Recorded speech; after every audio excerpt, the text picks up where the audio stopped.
സന്നിധാനം ശരണമന്ത്രങ്ങളാൽ മുഖരിതമാണ്. എല്ലായിടത്തും ശരണമന്ത്രങ്ങൾ മാത്രമേ അവിടെ കേൾക്കാനുള്ളൂ. അവിടെ അയ്യപ്പ ഗീതങ്ങളും ഉയർന്നു കേൾക്കുന്നുണ്ട്. സന്നിധാനത്തേക്ക് അല്പസമയത്തിനകം തിരുവാഭരണ ഘോഷയാത്ര എത്തും. ആ ഘോഷയാത്ര സ്വീകരിക്കാൻ അയ്യപ്പൻ്റെ അനുജ്ഞ വാങ്ങി ഭസ്മക്കുറികൾ ചാർത്തി ഹാരം ക്ഷേത്രത്തിൻ്റെ ശ്രീകോവിലിൽ പൂജിച്ച ഹാരവുമായി അവിടേക്ക് ദേവസ്വം ബോർഡിൻ്റെയും അയ്യപ്പ സേവാ സംഘത്തിൻ്റെയും ഒക്കെ ഭാരവാഹികൾ പോയിട്ടുണ്ട്. അവർ ശരംകുത്തിയിൽ അല്പസമയത്തിനകത്തും ശരംകുത്തിയിൽ അവിടെ നിന്ന് സ്വീകരണമാണ്, ആചാരപരമായ സ്വീകരണമാണ്. പിന്നീട് ഒരു ഘോഷയാത്രയായാണ് സന്നിധാനത്തേക്ക് തിരുവാഭരണ ഘോഷയാത്ര എത്തുന്നത്. അത് എത്തിക്കഴിഞ്ഞാൽ ഉടൻ ദീപാരാധന നടക്കും. ദീപാരാധനയ്ക്ക് മുന്നോടിയായി അവിടെ ചെയ്തു തീർക്കേണ്ട ശുദ്ധിക്രിയകൾ, ബിംബശുദ്ധി, ആചാരശുദ്ധി, അതുപോലെ പുണ്യാഹശുദ്ധി, അത്തരം ശുദ്ധിക്രിയകളൊക്കെ പൂർത്തിയാക്കിയിട്ടുണ്ട്. അവിടെ ഇനി ദീപാരാധന, മഹാദീപാരാധനയ്ക്കുള്ള ഒരുക്കമാണ്.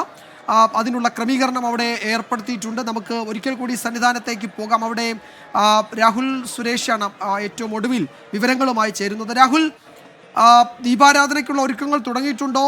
എന്താണ് അവിടുത്തെ മറ്റു വിവരങ്ങൾ? എപ്പോഴാണ് ഈ തിരുവാഭരണ ഘോഷയാത്ര 18-ാം പടിയുടെ താഴെ എത്തുക?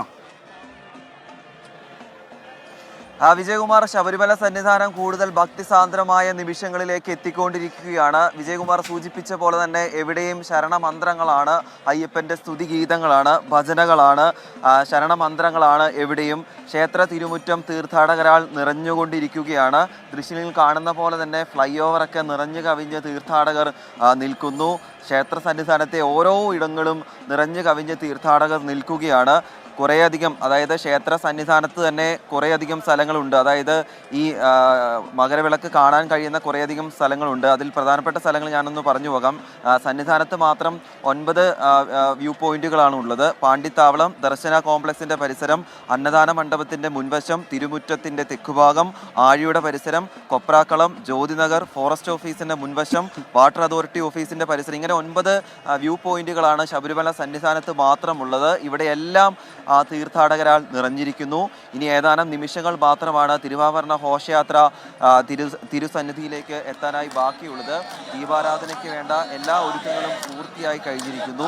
ദേവസ്വം മന്ത്രിയും ദേവസ്വം പ്രസിഡന്റും അടക്കം ഈ തിരുവാഭരണ ഘോഷയാത്ര ക്ഷേത്ര സന്നിധിയിലേക്ക് എത്താൻ കാത്തു നിൽക്കുന്നു. അവർ കൊടിമര ചുവട്ടിൽ അതെത്തുന്നതും കാത്തു നിൽക്കുകയാണ്. എത്തിയ ശേഷമായിരിക്കും ദേവസ്വം ബോർഡ് പ്രതിനിധികളും ക്ഷേത്രതന്ത്രി കണ്ഠര് രാജീവരുടെ നേതൃത്വത്തിലുള്ള സംഘം ഈ തിരുവാഭരണം ഏറ്റുവാങ്ങുകയും തുടർന്ന് ദീപാരാധനയ്ക്കായി തിരുവാഭരണം ശ്രീകോവിലിനുള്ളിലേക്ക് കൊണ്ടുപോവുകയും ചെയ്യുന്നത്. ആ നിമിഷങ്ങൾക്ക് സാക്ഷിയാകാനാണ് ഈ ജനലക്ഷങ്ങൾ ഇത്രയും കാലമായി കാത്തു നിൽക്കുന്നത്. ദിവസങ്ങൾക്ക് മുമ്പ് ഇവിടെ എത്തി പർണശാലകൾ കെട്ടി താമസം ആരംഭിച്ച തീർത്ഥാടകരെല്ലാം ഉണ്ട്. ആ പർണശാലകളൊക്കെ പൊളിച്ചു. അവരുടെ ഒരേ ഒരു ലക്ഷ്യം പൊന്നമ്പലമേട്ടിൽ തെളിയുന്ന മകരവിളക്ക് ദർശിക്കുക എന്നുള്ളതാണ്. അയ്യപ്പ ഭക്തരെ സംബന്ധിച്ചിടത്തോളം അവരുടെ ജീവിതത്തിലെ ഒരു പുണ്യദിനമായാണ് ഈ മകരസംക്രമ ദിനം കാണുന്നത്. ആ മകരവിളക്കിനെ പുണ്യദർശനമായാണ് കാണുന്നത്. ദിവസങ്ങൾ നീണ്ട നോമ്പ് നോറ്റാണ് അവർ കിലോമീറ്ററുകൾ താണ്ടി നടന്നും വാഹനത്തിലും ഒക്കെയായി അവർ ഇവിടെ എത്തിയത്. കല്ലും മുള്ളും നിറഞ്ഞ കാനന പാതയിലൂടെ ഉൾപ്പെടെയാണ് അവർ ക്ഷേത്ര സന്നിധിയിൽ അയ്യപ്പനെ ഒരു പോക്ക് കാണാനായി ഇവിടേക്ക് എത്തുന്നത്. അതിലേറ്റവും ഒടുവിലത്തെ കാര്യങ്ങൾ കൂടിയാണ് മകരജ്യോതി ദർശനം, മകരവിളക്ക് ദർശനം എന്നുള്ളത്. അതിനുവേണ്ടിയുള്ള കാത്തിരിപ്പിൻ്റെ ദൂരം ഇനി ഏതാനും നിമിഷങ്ങൾ മാത്രമാണ്. ഇവിടുത്തെ സ്ഥാപനങ്ങളുടെ മുകളിൽ, കെട്ടിടങ്ങളുടെ മുകളിലെല്ലാം തന്നെ ഇപ്പോൾ തന്നെ തീർത്ഥാടകർ കയറി കഴിഞ്ഞു. അല്പം കൂടി പിന്നിട്ടാൽ മുൻ വർഷങ്ങളിൽ നമ്മൾ കണ്ട പോലെ മരത്തിൻ്റെ മുകളിൽ വരെ തീർത്ഥാടകർ കയറും.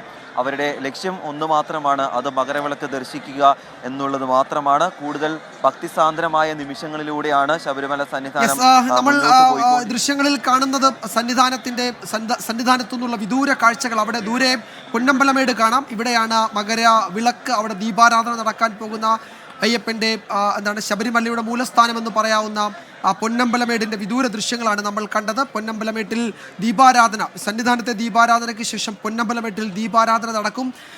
പണ്ട് കാലം മുതൽ നൂറ്റാണ്ടുകളായി തുടരുന്ന ഒരു ആചാരമാണത്. അതിൻ്റെ ഈ മകരസംക്രമ ദിവസം നടക്കുന്ന പൊന്നമ്പലമേട്ടിലെ ദീപാരാധന എന്നത് വളരെ വിശേഷപ്പെട്ട ഒരു ആഘോഷമാണ്. കാരണം അയ്യപ്പ ധർമ്മവിശ്വാസികളെ സംബന്ധിച്ച് ഈ ദീപാരാധന, പൊന്നമ്പലമേട്ടിലെ ദീപാരാധനയും ശ്രീകോവിലിലെ ദീപാരാധനയും ഒക്കെ വളരെ പ്രധാനപ്പെട്ടത് തന്നെയാണ്. അയ്യപ്പ ധർമ്മവിശ്വാസികളെ സംബന്ധിച്ച് അത് വളരെ പ്രധാനപ്പെട്ടത് തന്നെയാണ്.